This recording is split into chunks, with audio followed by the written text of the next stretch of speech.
थेट दृश्य आपण या क्षणी पाहतोय। पंतप्रधान नरेंद्र मोदी हे दाखल झालेले आहेत राष्ट्रीय मेमोरेबल या ठिकाणी। खरं तर पंतप्रधान नरेंद्र मोदी हे दरवर्षी एक वेगळाच फेटा परिधान करत असतात। प्रत्येक राज्याचं प्रतिनिधित्व करणारा तो माननीय फेटा प्रधानमंत्री असतो। महोदय का स्वागत, उनका अभिवादन सभी अधिकारियों के द्वारा रक्षा मंत्री श्री राजनाथ सिंह के साथ माननीय प्रधानमंत्री श्री नरेंद्र मोदी राष्ट्रीय समर स्मारक की ओर प्रस्थान कर रहे हैं।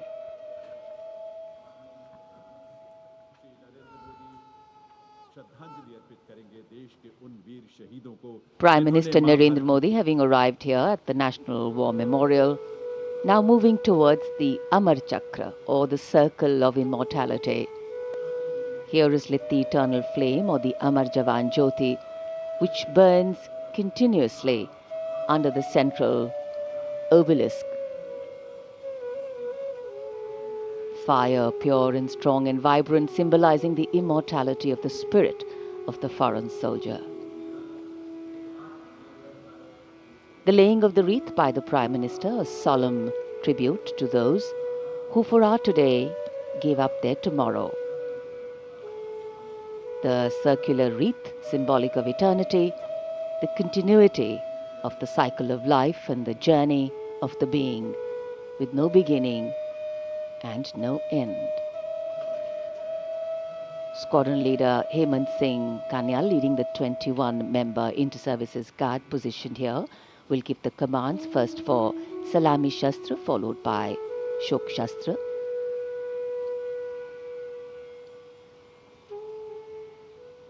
And that will be followed by 2 minutes of silence.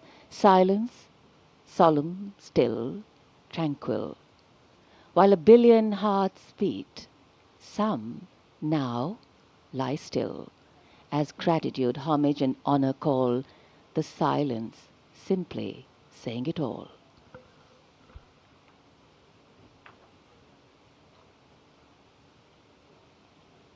पंतप्रधान नरेंद्र मोदी देशाकरता बलिदान देणाऱ्या शौर्यवीरांना, शूरवीरांना पुष्पचक्र अर्पण करून अभिवादन करतानाची ही दृश्य आपण या क्षणी पाहतोय।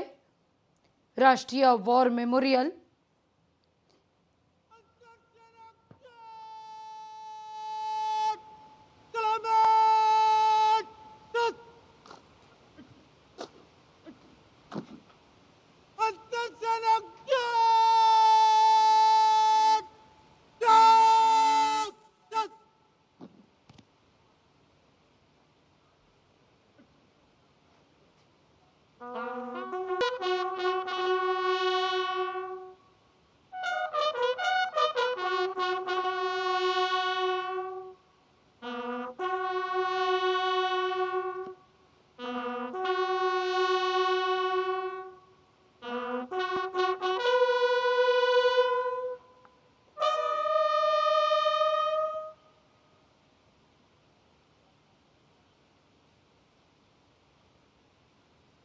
या ठिकाणी उपस्थित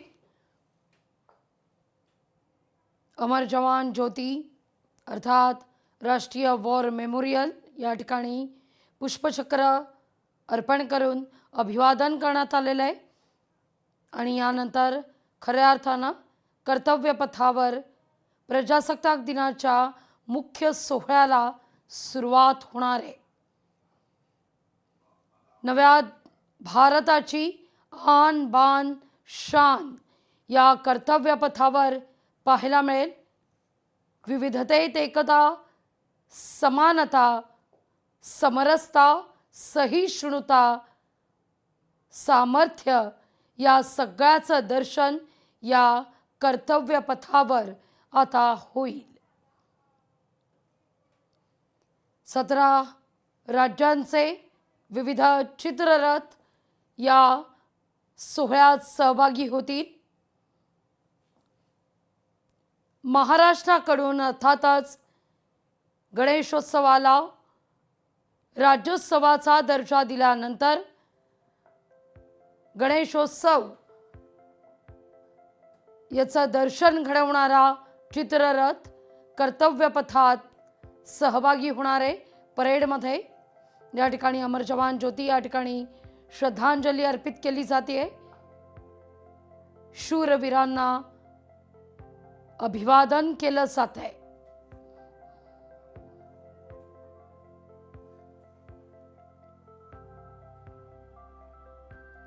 77वा भारताचा प्रजासत्ताक दिन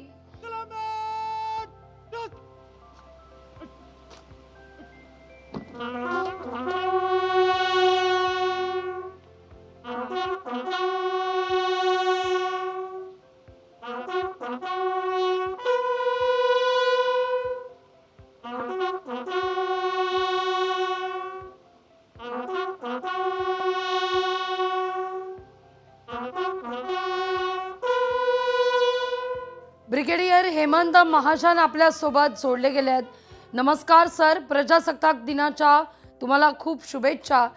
खरं तर अमर जवान ज्योती एक महत्त्वाचं ठिकाण आणि तिथं पंतप्रधान नरेंद्र मोदी पुष्पचक्र अर्पण करून शूरवीरांना अभिवादन करतायत।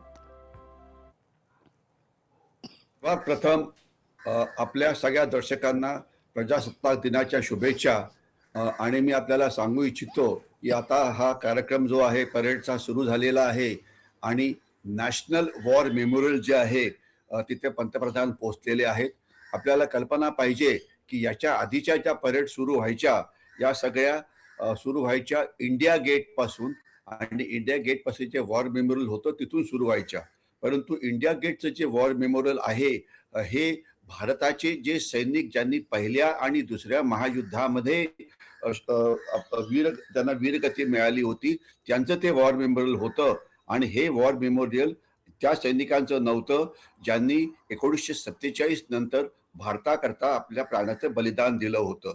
तर म्हणून नॅशनल वॉर मेमोरियल जे आहे याची स्थापना करण्यात आली आणि याच्यामध्ये 47चं युद्ध, 1962 युद्ध, 1971चं युद्ध, त्याच्यानंतर कारगिल वॉर आणि याच्यानंतर जी वेगवेगळी दहशतवादी विरोधी अभियानं झाली ज्यामध्ये आपल्या सैनिकांनी आणि अधिकाऱ्यांनी प्राणाचं बलिदान देऊन देशाला सुरक्षित ठेवलं, त्या सगळ्यांचं मेमोरियल इथे आहे। आणि यामुळे हे एक खरोखर अतिशय महत्त्वाचं असं राष्ट्रीय स्थान आहे की जिथे सगळ्या शूरवीरांची नावं ज्या ज्या लढाईत ते गेले त्याच्याबरोबर ती कोरली गेलेली आहेत। हे या वॉर मेमोरियलचं महत्त्व आहे। आणि पंतप्रधान इथे जातात, त्यांच्याबरोबर तिन्ही जे सेना प्रमुख असतात, आर्मी, नेव्ही, एअरफोर्स, ते पण त्यांच्या बरोबर असतात आणि त्यानंतर तिथल्या वीरांना मानवंदना दिली जाते। आणि त्याच्यानंतर मग जी पुढची कारवाई होईल म्हणजे आता पंतप्रधान जे जे स्टेज आहे जिथून ती परेडचं ते निरीक्षण करतील तर तिथे जातील। तर ही एक सुरुवात म्हणता येईल आपल्याला नॅशनल वॉर मेमोरियलची। इथून रिपब्लिक डे परेड जी आहे ती आता सुरू होणार आहे। आणि याच्यामध्ये आपल्याला एक अजून एक गोष्ट कळायला पाहिजे की याच्या आधी हा जो रस्ता होता जिथून ही परेड जायची, या रस्त्याला राजपथ असं म्हटलं जायचं, कारण ब्रिटिशांनी आपल्यावरती राज्य केलं म्हणून त्याला राजपथ असं नाव दिलं होतं। परंतु आता आपण हे नाव म्हणजे बदली केलेलं आहे। आणि नेताजी सुभाषचंद्र बोस यांनी जो देशाला एक मोठा नारा दिला होता, आप मुझे खून दो मैं आपको आजादी दूंगा, तर म्हणून या रस्त्याचं नाव आता कर्तव्य पथ असं ठेवण्यात आलेलं आहे। याच्यामुळे ही जे दोन मोठे बदल झालेले आहेत, एक तर सुरुवात करणं नॅशनल वॉर मेमोरियल पासून की जे अतिशय संयुक्तिक आहे, कारण या लोकांनी देशाला स्वतंत्र ठेवण्यामध्ये प्रचंड मोठं योगदान दिलेलं आहे।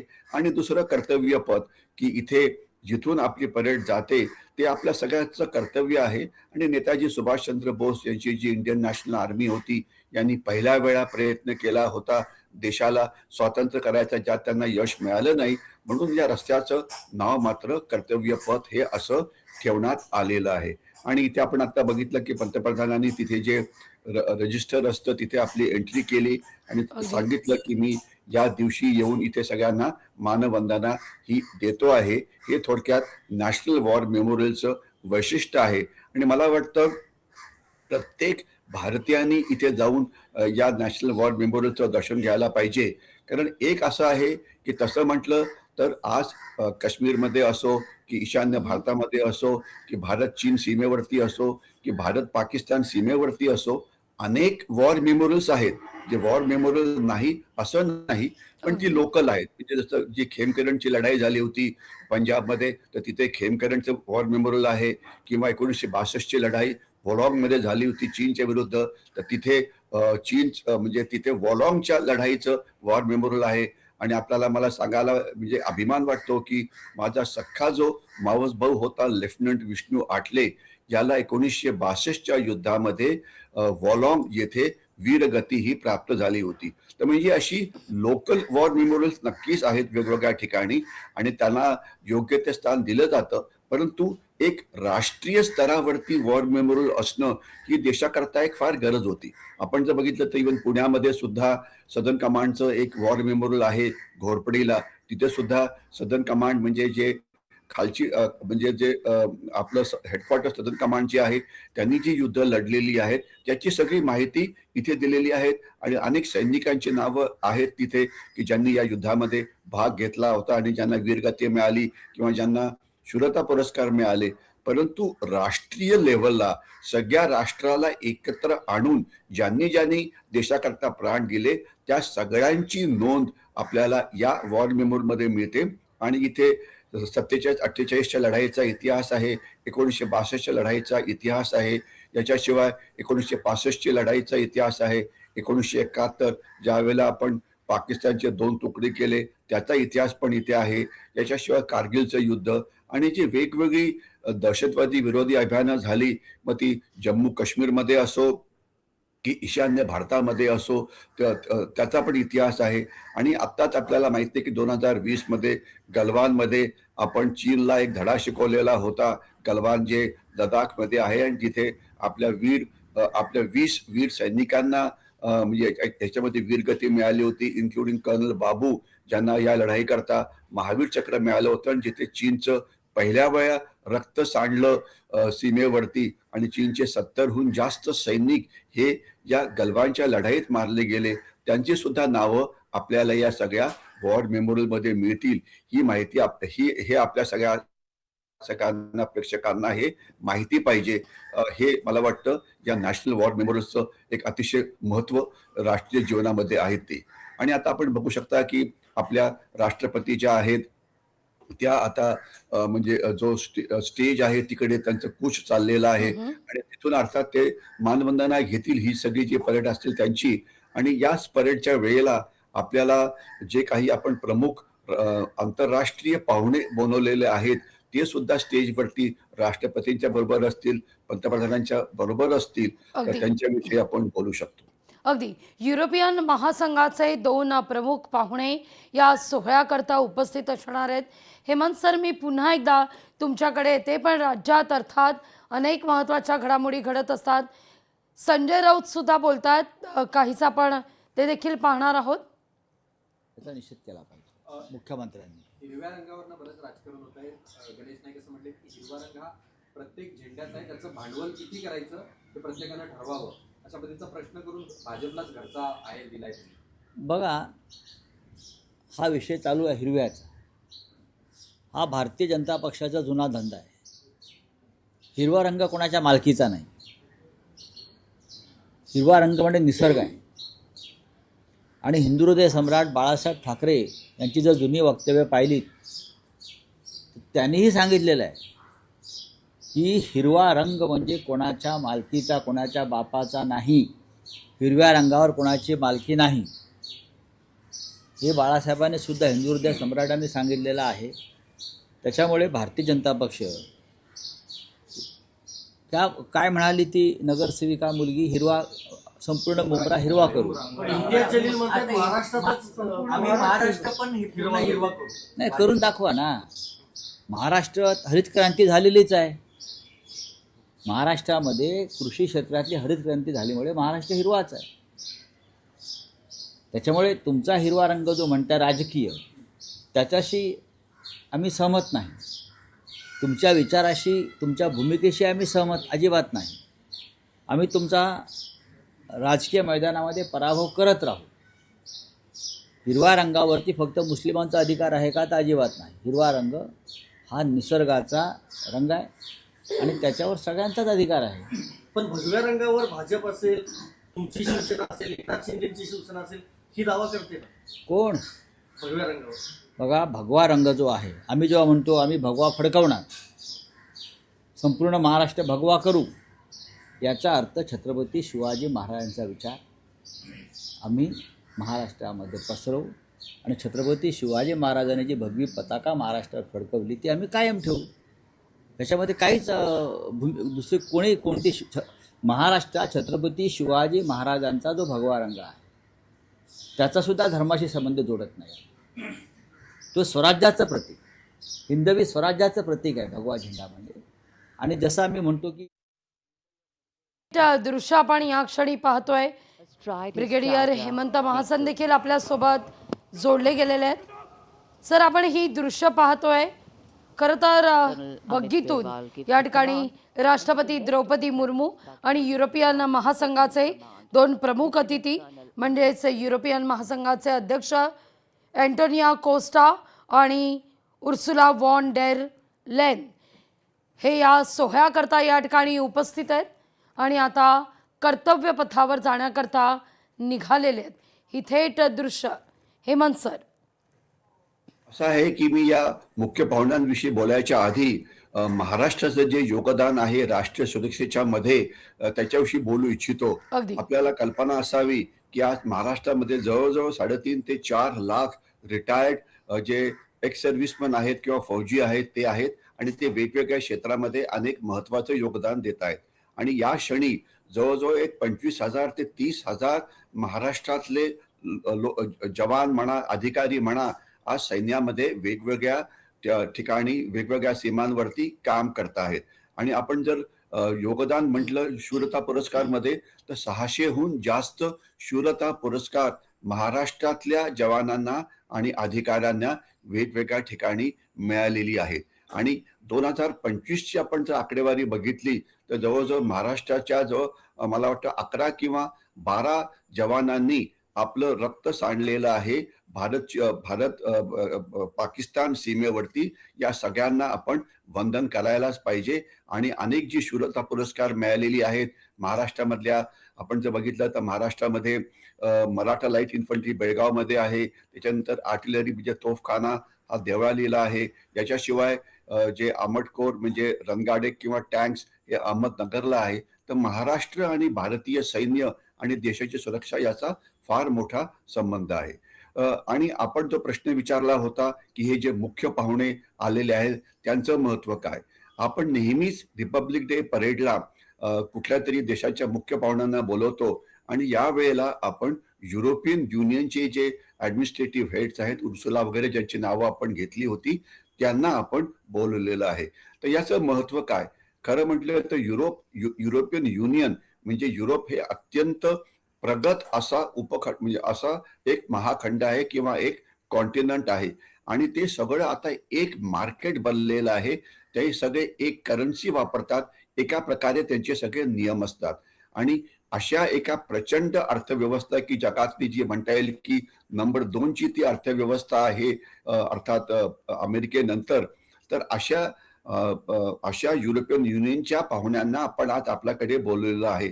आणि आता ज्या बातम्या पुढे येत आहेत असं दिसतं आहे की आजचा दिवस संपला की उद्याच भारत आणि युरोपियन युनियन यांचं एक संमेलन भरणार आहे आणि ज्यामध्ये फ्री ट्रेड ॲग्रीमेंट म्हणजे युरोपियन युनियनशी आपला मोठा व्यापार करार होण्याची शक्यता आहे. आणि तसं झालं तर भारताच्या अर्थव्यवस्थेला एक प्रचंड चालना मिळेल.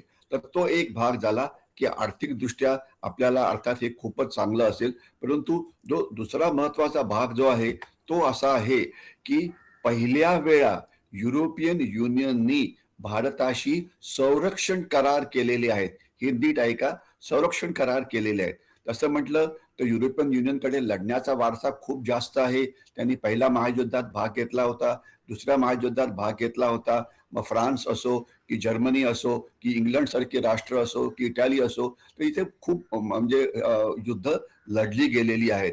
परंतु ट्रेडिशनली त्यांनी भारताशी कधीही कुठल्याही प्रकारचे संरक्षण करार हे कधी केलेले नव्हते, कारण त्यांना वाटायचं की ते भारतापेक्षा खूपच जास्त प्रगत आहेत आणि त्यांना भारताशी कुठल्याही प्रकारे म्हणजे करार करण्याची काही गरज नाही. परंतु आता म्हणजे डोनाल्ड ट्रम्प जे अमेरिकेचे राष्ट्रपती आहेत, त्यांची काही काही धोरणं अतिशय विचित्र आहे. तर त्यांनी आता युरोपियन युनियनशी एक मोठं वैर पत्करलेलं आहे आणि आता रशिया युरोपियन युनियनवरती हल्ला करू इच्छितं. ते म्हणजे त्यांचे जे ड्रोन्स आहेत आजकाल युरोपच्या मोठ्या देशांच्या एअरफील्ड्स पर्यंत उडत असतात वगैरे. तर अशा वेळेला युरोपियन युनियनला एकदम सद्बुद्धी सुचली की आता आपलं जर रक्षण करायचं असेल, आपल्याला काही मदत पाहिजे असेल, तर याकरता भारतासारखा कुठलाही चांगला देश नाही, म्हणून त्यांनी आता भारताशी लष्करी करार करण्याचं ठरवलेलं आहे. तर लष्करी करार म्हणजे नेमकं काय? तसं म्हटलं तर आपण युरोपियन युनियनची काही शस्त्र ही पहिले वापरत होतो. उदाहरणार्थ जे राफेल नावाचं जे एअरक्राफ्ट आहे, हे आपण फ्रान्समधनं घेतलं होतं. तर आता आपले एअरक्राफ्टच्या बाबतीत करार होणार आहेत. सबमरीन्स ज्या आपल्या आहेत, म्हणजे ज्या पाणबुड्या आहेत, या आपण जर्मनीकडनं घेतो, तर तिच्या बाबतीत करार व्हायची शक्यता आहे. याच्याशिवाय आपले जे रडार्स वगैरे म्हणजे काही आधुनिक एव्हिओनिक्स वगैरे जे आहेत, ते युरोपमधले अनेक राष्ट्र, स्पेन आहे, त्याच्यामध्ये पोर्तुगाल आहे, हे सामील आहे. तर हे सगळा हा जो डिफेन्स करार आहे, याला एक अतिशय मोठा म्हणजे एक पुश मिळणार आहे, ज्याच्यामुळे आपली जी युद्ध सज्जता आहे ही नक्कीच वाढेल, याविषयी कोणाला काही शंका नको. आणि दुसरी गोष्ट की त्यांनी एवढंच नाही तर त्यांनी भारताबरोबर सायबर सिक्युरिटी म्हणजे सायबर बाउंड्रीजचं रक्षण कसं करायचं त्याच्याकरता सुद्धा ते करार करत आहे. स्पेसमध्ये म्हणजे काय, जमिनीवरच्या सैन्य युद्धाकरता करार, समुद्रामधल्या युद्धाकरता ज्याला मॅरिटाईम सिक्युरिटी असं म्हटलं जातं त्याच्याविषयी करार, आकाशातल्या युद्धांमध्ये जिथे ड्रोन्स वगैरेचा मोठा वापर केला जातो त्याच्याविषयी करार, आणि याच्याशिवाय इतर जे सायबर सिक्युरिटीचे जे वेगवेगळे म्हणजे वेगवेगळे जे पैलू आहेत त्याच्याविषयी करार होण्याची शक्यता आहे. तर त्याच्यामुळे थोडक्यात डिफेन्स प्रोडक्शन हे वाढणार आहे भारतामध्ये. यामुळे पुष्कळ जास्त रोजगार निर्मिती होईल आणि युरोप तसं म्हटलं तर टेक्नॉलॉजीमध्ये एक सुपर पॉवर आहे. म्हणजे नंबर 1 टेक्नॉलॉजीची सुपर पॉवर अर्थात अमेरिकेला समजलं जातं, आणि नंबर 2 ची जी सुपर पॉवर आहे ती आपण म्हणू शकतो युरोपियन युनियन. नंबर 3 वरती अर्थातच चीन आहे. आणि आपण मात्र सध्या या युद्धामध्ये टेक्नॉलॉजी वॉरफेअरमध्ये आपण थोडं मागे आहोत आणि आपल्याला अजून जास्त प्रगती करायची गरज आहे. तर ते आता या सगळ्यामुळे होण्याची शक्यता आता वाढलेली आहे. आणि युरोपियन युनियनमुळे आता आपण बघितलं तर आपली अर्थव्यवस्थेमध्ये जे स्टॉक एक्सचेंज वगैरे जे आहेत त्यांचं ते खूप खाली जात होतं, रुपयाची किंमत ही खाली पडत होती. तर आता जर युरोपियन युनियनशीचा हा करार झाला तर आपल्या अर्थव्यवस्थेला एक अत्यंत मोठी बूस्ट मिळेल. आणि आता आपण बघू शकता की आपल्याला स्क्रीनवरती दिसत आहे की पंतप्रधान मोदी हे जे युरोपियन युनियनच्या ज्या 2 मुख्य पाहुणे आहेत त्यांच्याशी आता त्यांनी हात म्हणजे मिळवलेले आहेत आणि आता हे जो स्टेज आहे तिकडे ते जात आहेत. तर युरोपियन युनियन बरोबर करार होणं हे भारताकरता एक अत्यंत महत्वाची घटना आहे. मग ती आर्थिक क्षेत्रामध्ये असो की संरक्षण क्षेत्रामध्ये असो की सामरिक क्षेत्रामध्ये असो की इतर क्षेत्रामध्ये. लक्षात ठेवा, आपल्याला आठवत असेल की पहिले युरोपियन युनियन आपल्या विरुद्ध बोलायचं की तुम्ही रशियाकडनं तेल का विकत घेता, याच्यामुळे तुम्ही रशियाला मदत करता आहात युक्रेनशी युद्ध लढण्याकरता. पण आता त्यांनी हे सगळे असे आरोप करणं सोडलेलं आहे, कारण त्यांना कळालेलं आहे की भारताशिवाय त्यांना जर मुकाबला करायचा असेल रशियाचा असो की अमेरिकेचा असो, त्याच्याशिवाय त्यांना भारताशिवाय दुसरं कुठलं गत्यंतर नाही. कारण इथे आपल्याला आठवत असेल की युरोपियन युनियनला सध्या खूप धमक्या देता आहेत डोनाल्ड ट्रम्प. ते म्हणतात की युरोपियन युनियनमध्ये ग्रीनलँड नावाचा एक भाग आहे, हे डेन्मार्कच्या खालती असतं. तर डोनाल्ड ट्रम्प म्हणतात की ग्रीनलँड आम्हाला पाहिजे, कारण तिथून आम्ही आमचं किंवा जगाचं रक्षण जे क्षेपणास्त्र असतात किंवा मिसाईल्स असतात त्यांच्या विरुद्ध चांगलं करू शकतो. तर त्यांना ग्रीनलँडच पाहिजे. तर याच्यामुळे आता युरोप अत्यंत घाबरलेलं आहे आणि अशा वेळेला भारताची मदत घेऊन ते स्वतःची संरक्षण म्हणजे हे आहे सिद्धता ही मजबूत करतील, हा त्यांना फायदा आहे. आणि आपल्याला फायदा असा आहे की आज अनेक भारतीय कारखाने आहेत, मग ते लार्सन आणि टोब्रो असो की पुण्यामधली भारत फोर्ज असो की टाटाचे कारखाने असो की अडानी डिफेन्स असो, हे मोठ्या प्रमाणामध्ये दारुगोळा आणि शस्त्र आता युरोपला पुरवत आहेत. तर हे आपल्याकरता हा अतिशय मोठा फायदा आहे, ज्यामुळे मेक इन इंडिया म्हणा किंवा आत्मनिर्भर भारत म्हणा किंवा मेक फॉर वर्ल्ड, म्हणजे मेक इन इंडिया म्हणजे भारताकरता बनवायचं, परंतु मेक फॉर वर्ल्ड मध्ये म्हणजे आपण आपली शस्त्र मोठ्या प्रमाणामध्ये आता निर्यात करतो आहोत प्रगत राष्ट्रांना सुद्धा, ज्याच्यामध्ये युरोप सुद्धा सामील आहे. तर अशामुळे हा जो करार होतो आहे हा अतिशय चांगला आहे आणि मला खात्री आहे की यामुळे भारताच्या अर्थव्यवस्थेचा वाढण्याचा वेग सुद्धा वाढेल, आपली संरक्षण सिद्धता सुद्धा अजून जास्त चांगली होईल. हे सगळे फायदे या जरा काही करारामुळे सेकंद आता मी होणार तुम्हाला आहे. थांबवते. ही थेट दृश्य आपण या क्षणी पाहतोय. ध्वजारोहण, ध्वजावंदन या ठिकाणी नवी दिल्लीत संपन्न झालेलं आहे. थेट सहभागी होऊया या उत्साहात, या उत्सवात.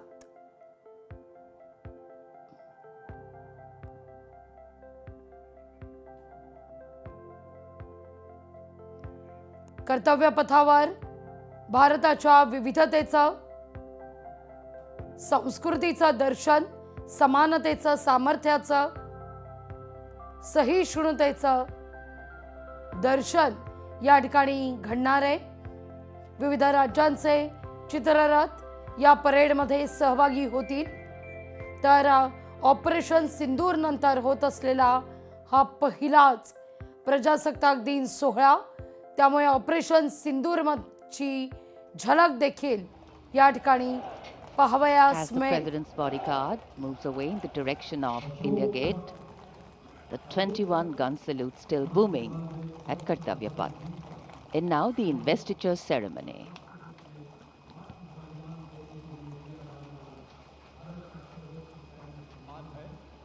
युद्ध के मैदान में नहीं बल्कि अन्य परिस्थितियों में शौर्य प्रदर्शन करने वाले सैनिकों और नागरिकों को प्रदान किया जाता है। सम्मानित अशोक चक्र पदक आकृति गोलाकार, पदक सोने से मढ़े कांस्य से निर्मित, पदक का व्यास 35 मिलीमीटर का, अग्रभाग पर 24 तीलियों का अशोक चक्र अंकित। यह चक्र निरंतर गतिशीलता, कर्तव्य और धर्म का प्रतीक होता है। चक्र के चारों ओर और कोई अतिरिक्त अलंकरण नहीं होता। यह उसकी सादगी और गरिमा को दर्शाता है। रिबन गहरे रंग का, मध्य रेखाएं नारंगी, हरा रंग जीवन, साहस और आशा का प्रतीक और नारंगी धारियां त्याग, बलिदान और राष्ट्र भक्ति का द्योतक। 29014 ग्रुप कैप्टन शुभांशु शुक्ला, उड़ान पायलट।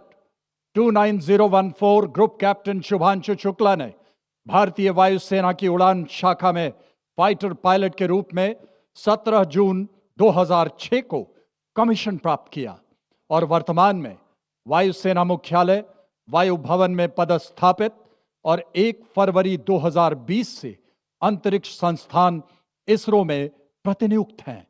वे एक युद्धक विमान दल, फाइटर कॉम्बैट लीडर, एक प्रायोगिक टेस्ट पायलट हैं और वे प्रतिष्ठित गगनयान प्रोग्राम के लिए चुने गए गगन यात्रियों में से एक थे।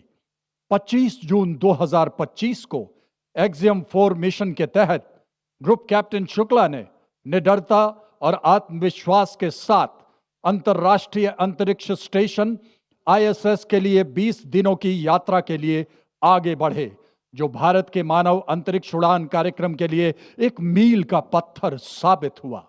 वे अंतर्राष्ट्रीय अंतरिक्ष स्टेशन पर जाने वाले पहले भारतीय और 4 दशकों से भी अधिक समय के अंतराल के बाद अंतरिक्ष में यात्रा करने वाले दूसरे भारतीय बने। मिशन के दौरान आपने अंतर्राष्ट्रीय अंतरिक्ष स्टेशन में रहते हुए कई जटिल प्रयोग किए, जो कि सूक्ष्म गुरुत्वाकर्षण, मानव शरीर, मनोविज्ञान और अंतरिक्ष में इस्तेमाल होने वाले आधुनिकतम पदार्थों पर आधारित था।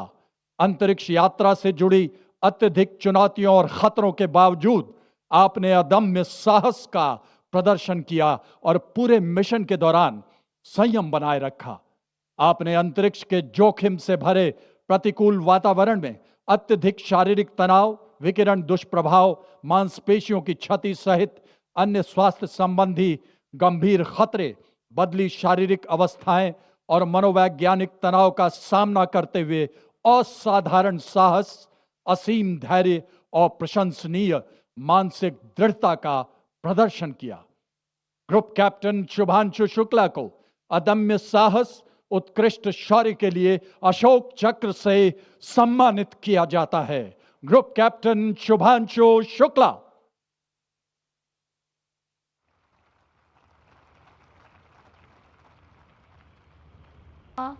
अशोक चक्र देऊन सन्मानित केलं जात आहे।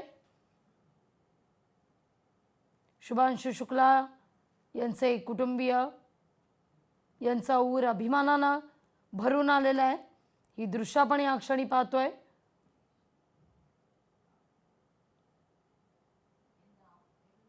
The parade with musical instruments, the presentation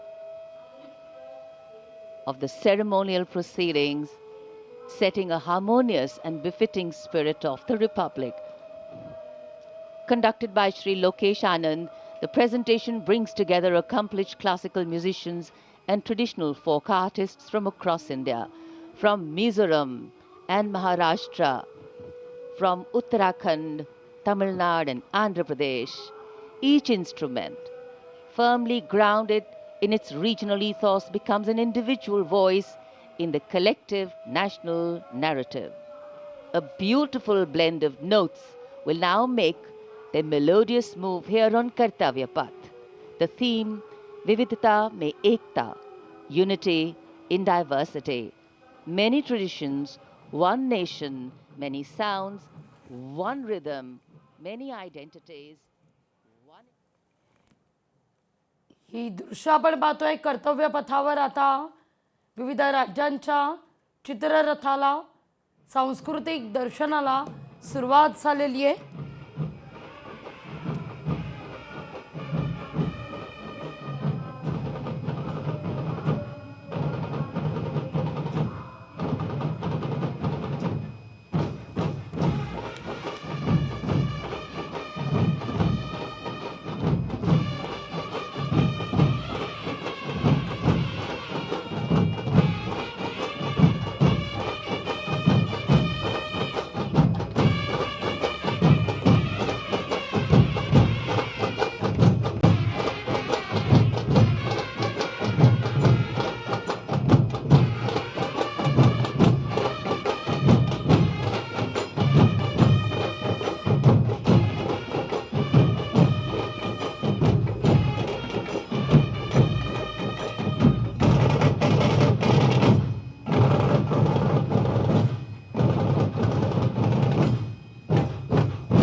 Hemant sir, ही थेट दृश्य आपण या क्षणी पाहतोय।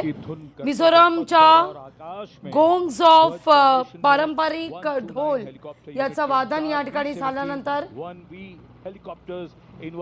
हेलिकॉप्टर्सच्या माध्यमातून तिरंगा फडकवत कर्तव्य पथावर होत असलेली ही पुष्पवृष्टी आपण या क्षणी पाहतोय। हेमंत सर, हो, दोन गोष्टींविषयी मला कॉमेंट करायची इच्छा आहे। एक तर सध्या जी हेलिकॉप्टर्स चाललेली आहे, जे फ्लाय पास्ट करत आहेत, ही सगळी मेक इन इंडिया म्हणजे भारतात बनलेली हेलिकॉप्टर्स आहेत। म्हणजे याच्या आधी आपल्याला आठवत असेल की अनेक वेळा आपण अशी शस्त्र दाखवायचो की जी आपण परदेशातनं विकत घेतली होती, परंतु आता आपण जवळजवळ 70% जास्त शस्त्र ही भारतामध्ये बनवत आहोत। आणि आता जे रिपब्लिक डे परेड जी होणार आहे, या परेडमध्ये जी सगळी शस्त्र दाखवली जात आहेत, ही सगळी मेक इन इंडियामध्ये भारतात बनलेली आहेत. आणि म्हणजे आता एवढंच नाही, नुसतं भारतातच शस्त्र बनली आहेत असं नाही. याच्याशिवाय ही शस्त्र आपण अनेक प्रगत देशांना निर्यात करतो आहे. हे म्हणजे आपल्या शस्त्रांचं महत्त्व आहे. आणि या शस्त्रांनी आपलं काम हे अतिशय चांगल्या पद्धतीने केलं. ऑपरेशन सिंदूर जे आता झालं होतं त्यामध्ये. आणि आपल्या शस्त्रांना असं म्हणता येईल की आपल्या शस्त्रांनी चीनच्या शस्त्रांपेक्षा जी शस्त्र पाकिस्तान वापरत होतं त्याच्यापेक्षा जास्त चांगलं काम केलं, हे आपल्याला माहिती पाहिजे. आणि आता जे आपल्या स्क्रीनवरती येत आहेत ते आहेत हेडक्वार्टर दिल्ली एरिया, जे एक मोठं हेडक्वार्टर आहे सैन्याचं दिल्लीमध्ये. त्यांचे जे लेफ्टनंट जनरल असतात ते नेहमी या परेडचं नेतृत्व करतात किंवा कमांड करतात. आणि सर्वात पहिले ते परेडला लीड करतात. आणि मग त्यांच्या मागे इतर जे दस्ते असतात ते एकामागे एक येतात. आणि आपल्याला आठवत असेल की याच्या आधी राष्ट्रपतींनी ग्रुप कॅप्टन शुक्ला यांना भारताचं जे सर्वोच्च शौर्य पदक आहे, जे पीस टाइम मध्ये मिळतं, ज्याला अशोक चक्र म्हटलं जातं, हे प्रदान केलं. जनरली राष्ट्रपती फक्त एकच म्हणजे जे हायेस्ट अवॉर्ड असतं ते यावेळेला देतात. आणि बाकीचे जे अवॉर्ड्स इतर लोकांना जी मिळाली असतात, मग ती कीर्तीचक्र असो की शौर्यचक्र असो वगैरे, ही अर्थात राष्ट्रपती भवनामध्ये ज्या वेळेला समारंभ होतो त्यावेळेला दिलं जातं. पण मात्र हे पहिलं हायेस्ट अवॉर्ड मात्र इथे समोर दिलं जातं. आणि आता आपण बघत असाल की त्यांचे जे चीफ ऑफ स्टाफ आहेत ते आता परेडचं नेतृत्व करत आहेत, ते येत आहेत. आणि याच्या मागे जे आता इतर रथ येतील, तर म्हणजे मला असं मी असं सांगू शकेल की आता याच्या मागे परमवीर चक्र विजेते जे असतात, ज्यांचे रथ यांच्या गाड्या किंवा यांचे व्हेकल्स एकामागे एक येतात. मी बोलतच होतो आणि इतक्यातच समोर आलेले आहेत संजय कुमार, की जे परमवीर चक्र विजेते होते आपल्या कारगिलच्या युद्धामध्ये. जनरली परमवीर चक्र विजेते हे म्हणजे यांना बहुतेकांना मरणोत्तरच हे अवॉर्ड दिलं जातं. परंतु आपलं नशीब चांगलं आहे की संजय कुमार हे जिवंत कारगिलच्या युद्धातनं बाहेर पडले आणि आता ते येत आहेत. आणि त्यांच्याशिवाय इतर जे परमवीर चक्र विजेते आहेत, सुभेदार मेजर बाणा सिंग आहेत, मग अजून दोघं तिघ जण आहेत, हे सगळे या परेडचं नेतृत्व म्हणजे परेडमध्ये ते येत आहेत. आणि या सगळ्यांना बघितलं तर आपल्याला नक्कीच अभिमान वाटतो. आणि आत्ताच मला वाटतं पेपरमध्ये बातमी आली होती की संजय कुमार यांना ऑनररी कॅप्टनचा दर्जा सुद्धा कालच देण्यात आलेला आहे. तर ही एक अतिशय चांगली बातमी आहे. आणि हे जे आपल्या समोर येत आहेत ते आहे कर्नल पीथवाला, यांना अशोक चक्र मिळालेलं होतं नागालँडमध्ये त्यांनी केलेल्या कामगिरीमध्ये. हे सगळे जे शूरता पुरस्कार विजेते आहेत, ज्यांना यात युद्धामध्ये मिळालेलं आहे, परंतु 99 नंतर कुठलं युद्ध झालं नाही. तर त्याच्यामुळे हे सगळे जे जण आहेत, ते काश्मीरमध्ये झालेल्या दहशतवादी विरोधी अभियानात यांनी खूप चांगलं काम केलं होतं, किंवा ईशान्य भारतामध्ये बंडखोरींना तोडण्याकरता यांनी खूप चांगलं काम केलं होतं. तर हे सगळे शूर पुरस्कार विजेते आता जे आहेत हे आपल्या समोरून जात आहेत. त्यांना आपण मानवंदना दिलीच पाहिजे. आणि याच्याशिवाय त्यांना बघितलं की आपल्याला सुद्धा वाटतं की हे जर एवढं शूरपणे काम करू शकतात, तर अशाच प्रकारचं शौर्य हे आपण सुद्धा गाजवू शकतो. आणि आत्ताच आपल्या समोर एक अतिशय इंटरेस्टिंग असं एक वाहन आलं. याच्यामध्ये युरोपियन युनियनच्या सैनिकांनी या परेडमध्ये भाग घेतलेला आहे. मला काही असं आठवत नाहीये माझ्या माहितीमध्ये की कुठल्याही इतर देशाचे सैनिक यांनी आपल्या रिपब्लिक डे परेडमध्ये भाग घेणारं मला वाटतं हे पहिल्याच वेळा असावं. हे जे आहेत हे सगळे युरोपियन युनियनचे जी वेगवेगळे राष्ट्र आहेत, तिथे 4 मोठी राष्ट्र आहेत. अर्थातच फ्रान्स आहे, जर्मनी आहे, इंग्लंड आहे वगैरे. तर त्यांच्या सैनिकांनी याच्यामध्ये भाग घेतलेला आहे. ही सुद्धा आपल्याकरता एक अभिमानाची बाब आहे. कारण युरोप किंवा इंग्लंड ज्यांनी आपल्यावरती इतकं वर्ष राज्य केलं होतं, ते जर आता आपल्या परेडमध्ये भाग घेतात, तर याच्यावरनं आपलं महत्व यांच्या डोळ्यामध्ये किती वाढलं आहे हे आपल्याला कळावं. आणि आता हे जे राष्ट्रपतीचे जे प्रेसिडेंट बॉडीगार्ड आहेत, त्यांचं पथक जे आहे हे आपल्या समोरून जात आहे. आणि याच्यामध्ये मला एक अतिशय इंटरेस्टिंग बातमी सांगायची इच्छा होते की हे घोड्यावरती का बसतात. कारण अनेक ठिकाणी तंत्रज्ञान हे पोहोचू शकत नाही, ड्रोन्स हे पोहोचू शकत नाही. तर अशा कठीण भागामध्ये जे आपल्याला टेहाळणी करायची असते, शत्रूवरती लक्ष ठेवायचं असतं, तर त्याच्याकरता आपल्याकडे असलेली ही जनावरं म्हणजे खास तर घोडे यांचं या म्हणजे इवन आधुनिक युद्धामध्ये सुद्धा अतिशय मोठं महत्व आहे. म्हणजे आधुनिक युद्ध हे केवळ तंत्रज्ञान आणि टेक्नॉलॉजी याच्या मदतीने लढलं जात नाही. याच्यामध्ये आपले सैनिक पण असतात, याच्यामध्ये वेगवेगळ्या भागामध्ये काम करणारे जे इतर असतात म्हणजे ॲनिमल्स असो की म्हणजे त्याच्यामध्ये तुम्हाला डॉग स्क्वॉड पण दिसतील, तुम्हाला याच्यामध्ये कॅमल्स पण दिसतील, तुम्हाला याच्यामध्ये डबल हम्प्ड कॅमल सुद्धा दिसतील.